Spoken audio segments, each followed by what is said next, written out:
bonsoir et bienvenue dans les rendez-vous de l'info. Une fois encore, ce soir, nous allons parler de l'actualité. L'actualité à Mayotte. Que s'est-il passé chez nous cette semaine? Je vous propose de le découvrir durant les 50 minutes qui vont suivre en compagnie de mon invité.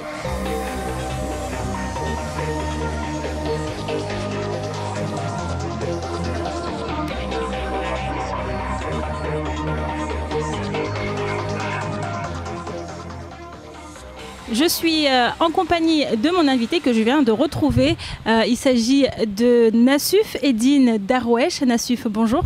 Bonjour. Alors vous êtes conseiller municipal à la mairie de Mamoudzou, délégué à la sécurité, à la tranquillité et à la sûreté urbaine. Exactement. Donc avec vous, nous allons parler de l'actualité à Mayotte cette semaine, ce qui s'est passé dans notre île. Et on va commencer, Nassuf, par ce sujet, la grève des avocats. Des avocats qui répondent à un mouvement national lancé pour contester un projet de loi lancé par le ministre de l'économie. Je vous laisse regarder ce reportage de Shakila Issouf et de Fred Souleymana. Ambiance plutôt détendue au tribunal de Mamoudzou. Plus d'une dizaine d'avocats protestaient contre le projet de loi Macron qui vise à libéraliser la profession.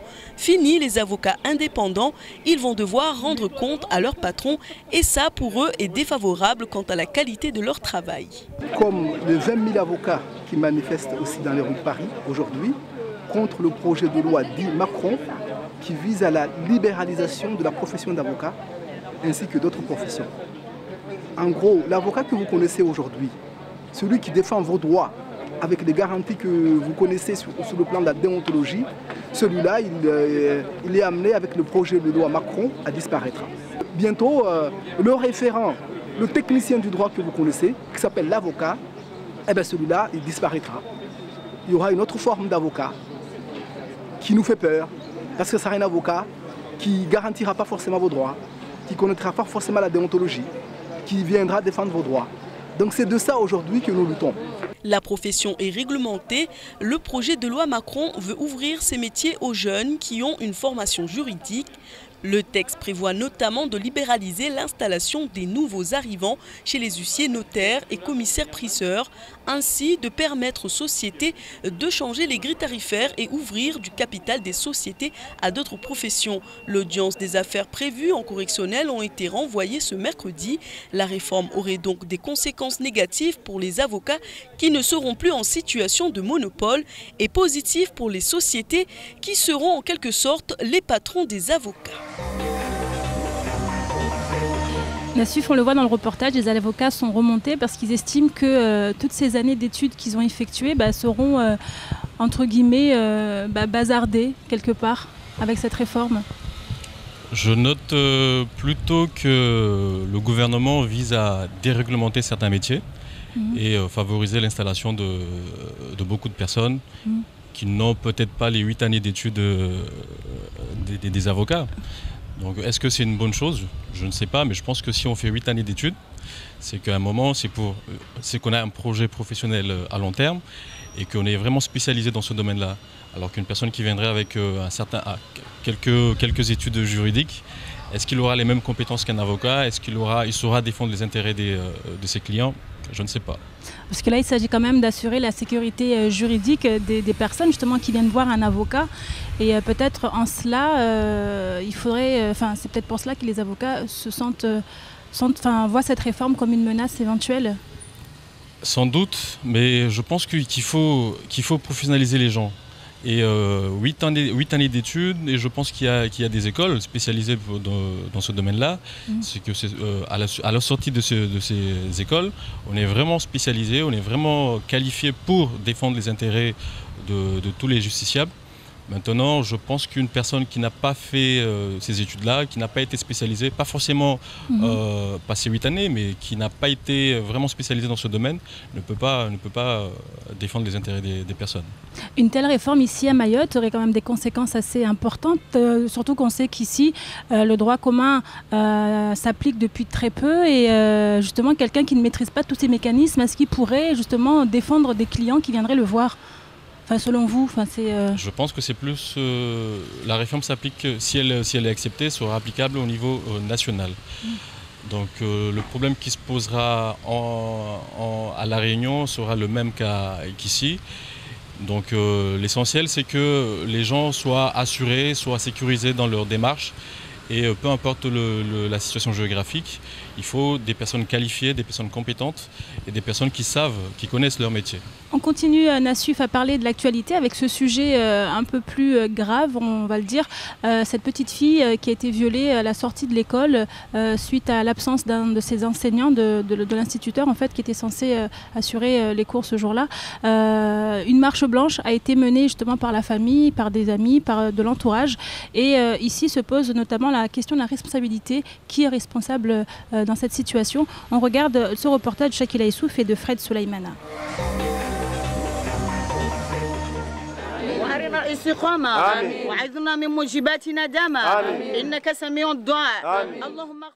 Le début de prière marque le départ de cette marche qui nous rappelle combien ces mères de famille restent profondément marquées par ce drame indélébile. Au long de la marche, les versets coraniques sont récités pour permettre aux mères de famille de se recueillir. L'évanouissement de la grande sœur de Taoulida en transe montre combien le traumatisme implique non seulement la famille mais aussi toute la société mahoraise.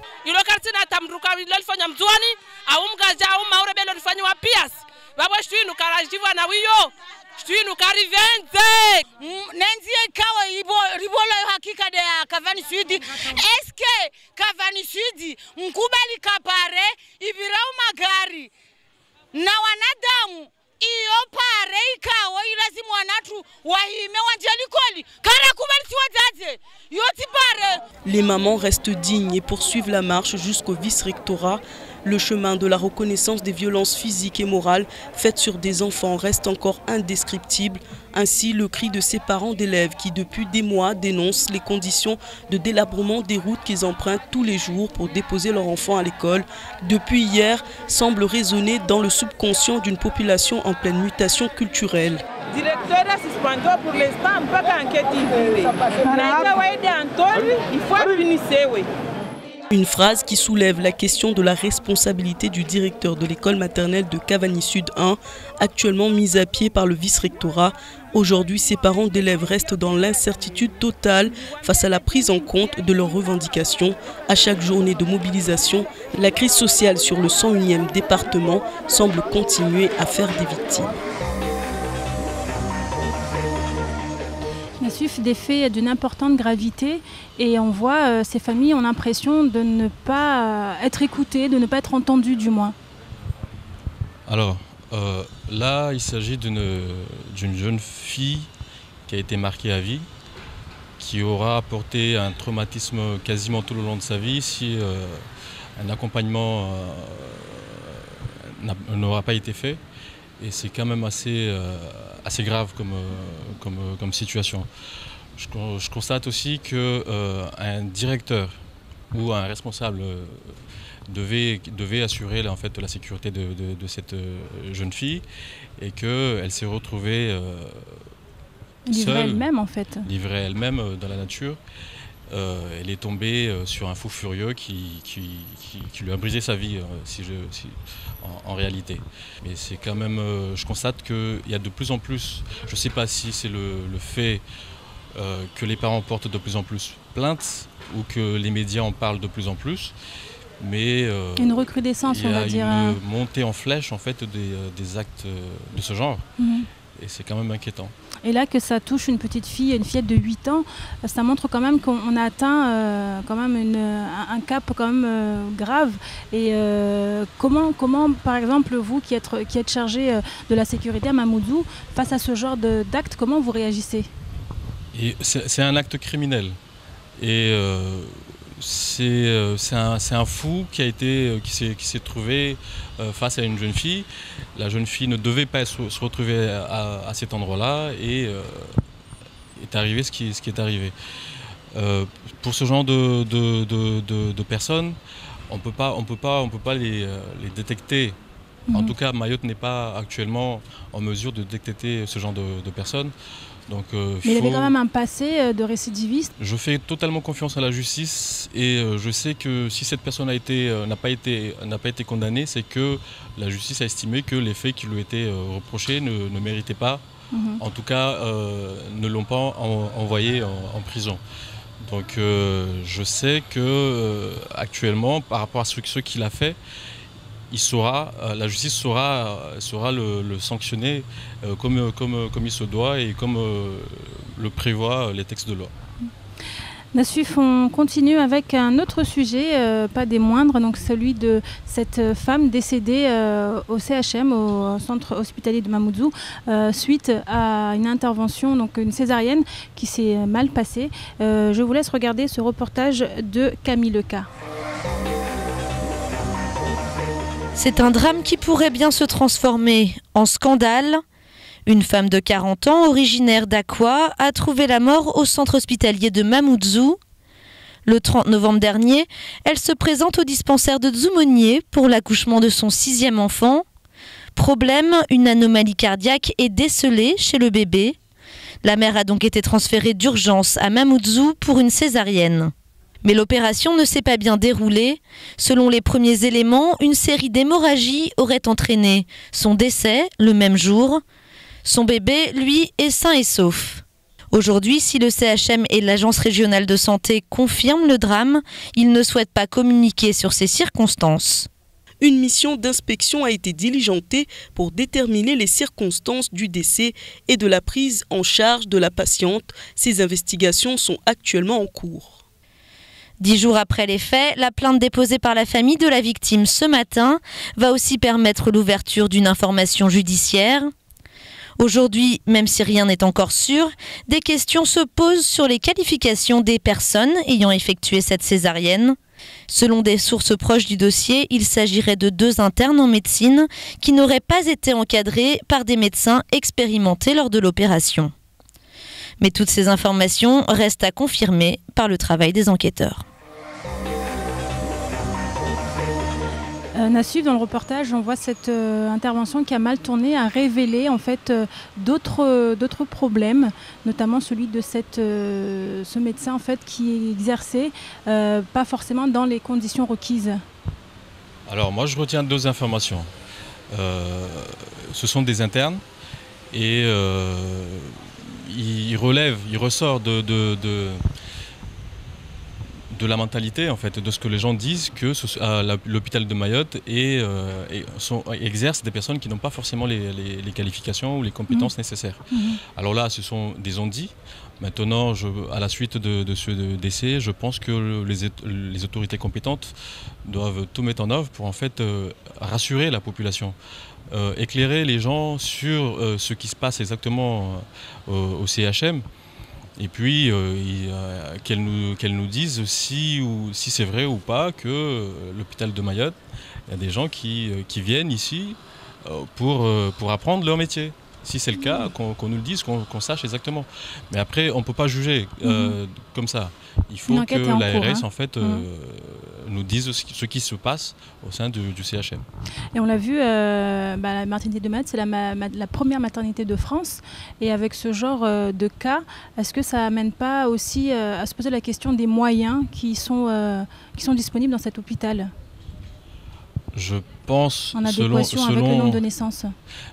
Effectivement, selon les statistiques, l'hôpital de Mamoudzou, enfin le CHM de Mayotte, est la plus grande d'Europe, avec en moyenne, je crois, 8000 naissances par an.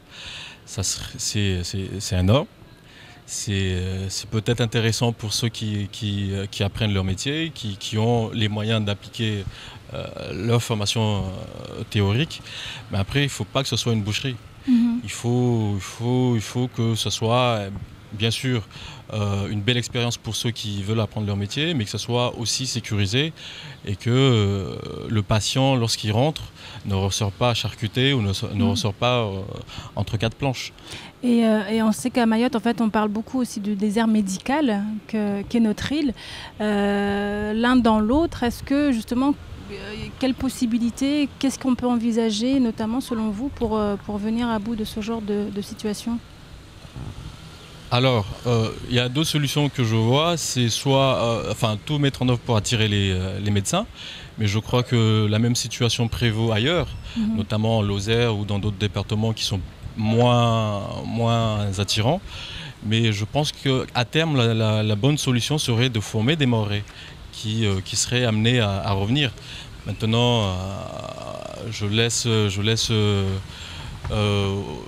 aux personnes compétentes, à l'éducation nationale ou du corps enseignant, pour nous former de bons médecins mahorais qui reviendraient s'occuper des Mahorais. C'est une solution, ça pourrait être une piste, Nassif. On continue avec cet autre sujet. Donc on reste à la commune de Mamoudzou avec la visite du préfet, Seymour Morsi. C'était ce jeudi. C'est une visite qui était prévue le 6 novembre dernier, mais qui a été annulée suite au décès de l'ancien grand cadi. On regarde ce reportage de Camille Leca. Bienvenue, monsieur le préfet. Madame, merci infiniment pour votre accueil.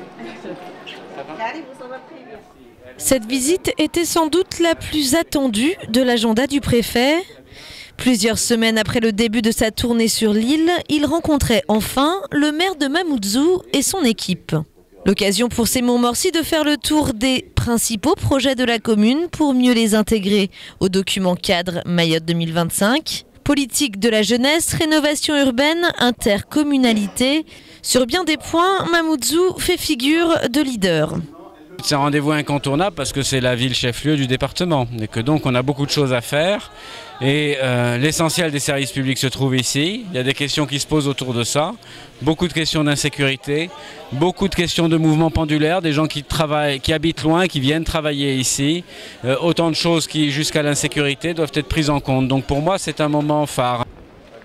Après une réunion dans l'hôtel de ville, élus et préfets se sont rendus dans le quartier de Mgombani, qui bénéficie aujourd'hui d'un plan de rénovation urbaine. Ici, 27 logements sociaux seront bientôt achevés, des travaux subventionnés à 80% par l'État. Mais si l'habitat est une priorité pour le maire Madjani Mohamed, il y a un autre sujet sur lequel il attend des réponses rapides. On va toujours travailler avec les services de l'État, notamment la préfecture, pour essayer de trouver des solutions, disons, à court terme. Parce qu'au niveau de la délinquance, ça pose énormément de problèmes, donc il faudra voir de ce côté-là comment faire pour que ça se résout au minimum. Autre dossier évoqué cet après-midi, l'amélioration de la circulation et des transports. Des enjeux qui méritent sérieuse réflexion. Aujourd'hui, Mamoudzou, ville de 60 000 habitants, est traversée par plus de 100 000 personnes par jour, du lundi au vendredi.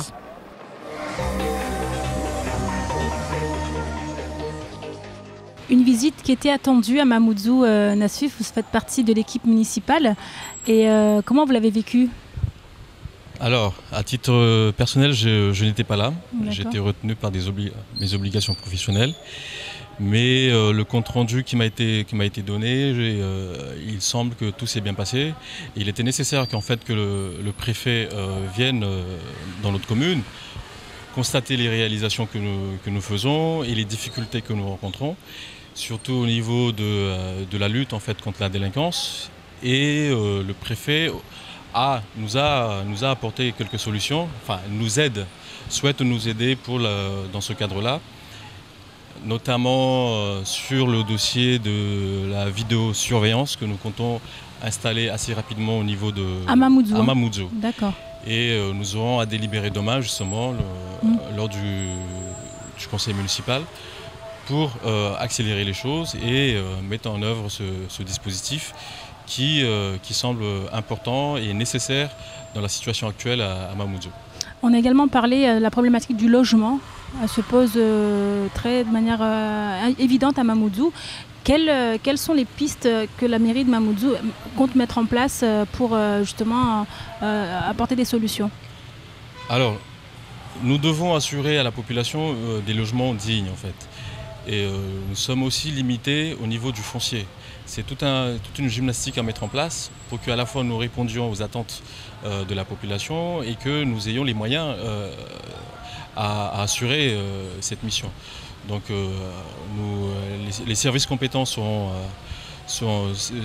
élaborent un schéma ou travaillent dessus pour que nous puissions répondre à ces besoins.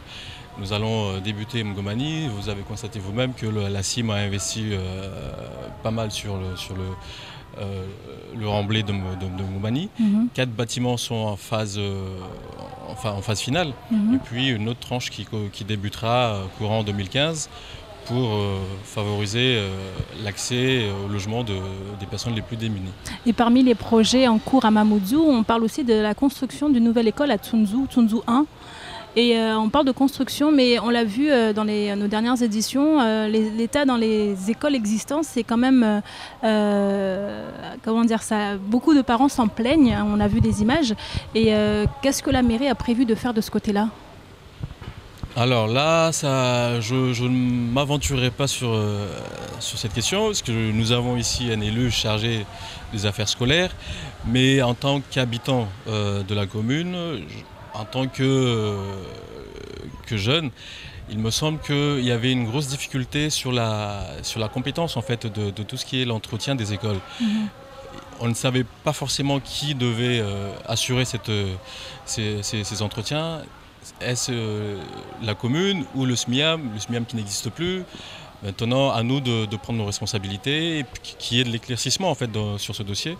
Et ce sera à la commune de prendre ses responsabilités et faire en sorte que nous puissions donner à nos enfants des écoles dignes pour qu'ils puissent se consacrer pleinement à leurs études au lieu de faire des mauvaises rencontres au niveau des toilettes ou ailleurs. C'est noté, Nassif. C'est ici, par contre, qu'on achève la première partie de cette émission. Les rendez-vous de l'info reprend juste après la pub.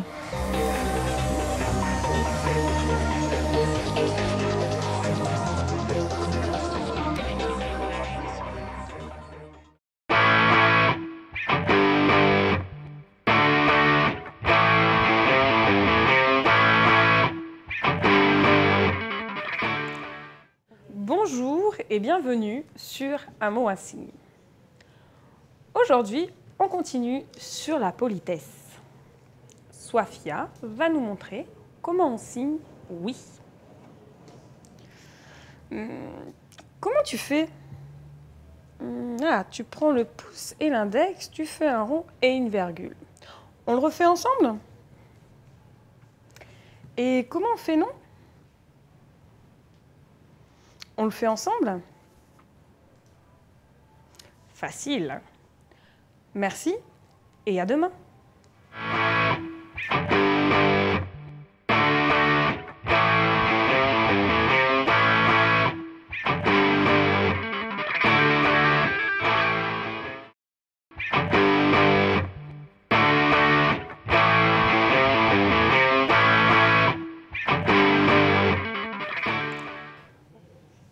Bonjour et bienvenue sur Un mot, un signe.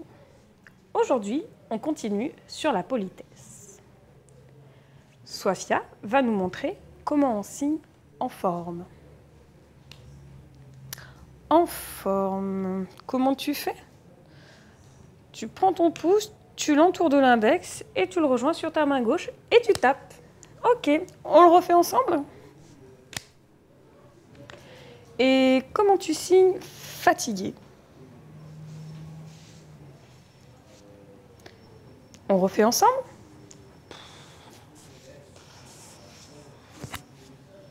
Merci et à demain.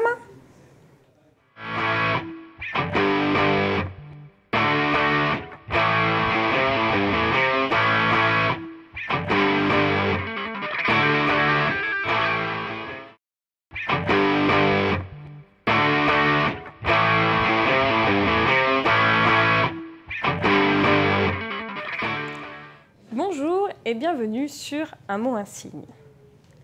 Aujourd'hui, on continue sur la politesse. Swafia va nous montrer comment on signe merci.